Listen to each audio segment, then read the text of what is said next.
Here's the quickest and easiest way to unlock the Doom Slate achievement, which is getting killed by a demon that uses its ability in less than a minute in Phasmophobia. Starting off, it's very important that you guys don't skip around and you guys watch the entire video because each and every little setting matters. And if you input an incorrect setting, it could lead to you spending way more time than necessary hunting for this achievement.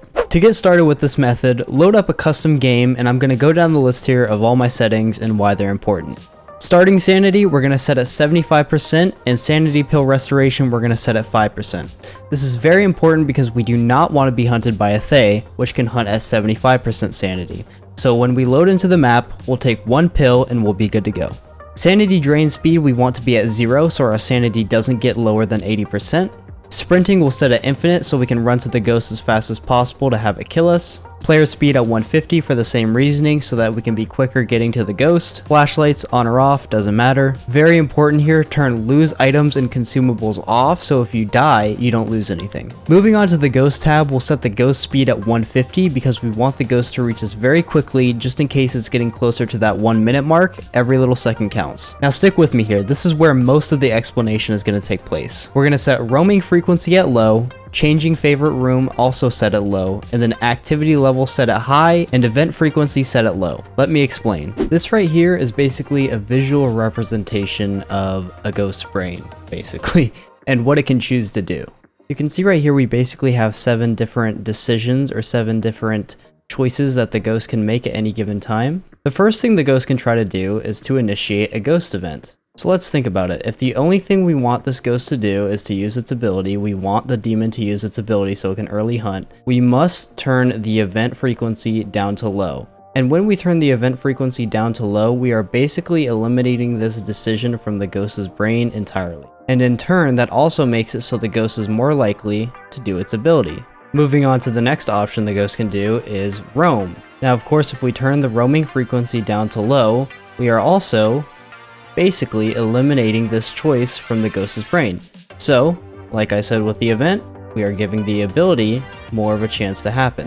We're basically giving this ghost less options it can choose from, and in turn, it's more likely to do its ability.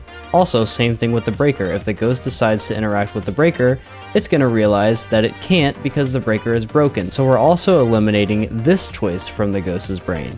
Now let's go ahead and take a look if the ghost decides to initiate a hunt. We obviously do want this demon to hunt, and by setting our sanity at 75% and taking one 5% sanity pill, totaling 80% sanity overall, we are basically guaranteeing that the only ghost that can hunt is the demon only when it uses its special ability. So we can also go ahead and eliminate this decision from the ghost's brain entirely. This is because the normal hunting threshold for a demon without using its ability is 70%, but when the demon does use its ability, it can hunt at any sanity. Now, if we didn't include our sanity pill, we could potentially run into the issue of a Thay starting a hunt because they can start a hunt at 75% sanity. But of course, since we are planning on eating one sanity pill, which will increase our sanity from 75% to 80%, the only ghost that will be able to hunt is the demon if it uses its ability. I hope that all makes sense.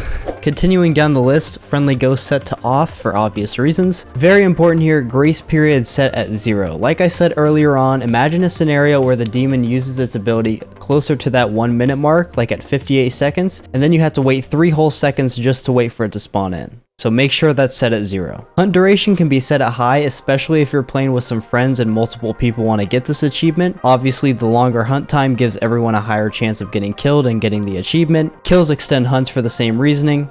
Very important, I like to have the evidence given at 3 so that I can check for spirit box. If the ghost does give you spirit box, it cannot be a demon, so you can leave and save yourself some time. Setup time, we're going to set at 0. Weather can be anything. Doors starting open, we want to set at high because the ghost may spawn behind a closed door and won't be able to see you, so that could potentially waste some time, so make sure that's set at high. Make sure there's no hiding places so there's no obstructions blocking the ghost line of sight from you. Sanity monitor and activity does not matter.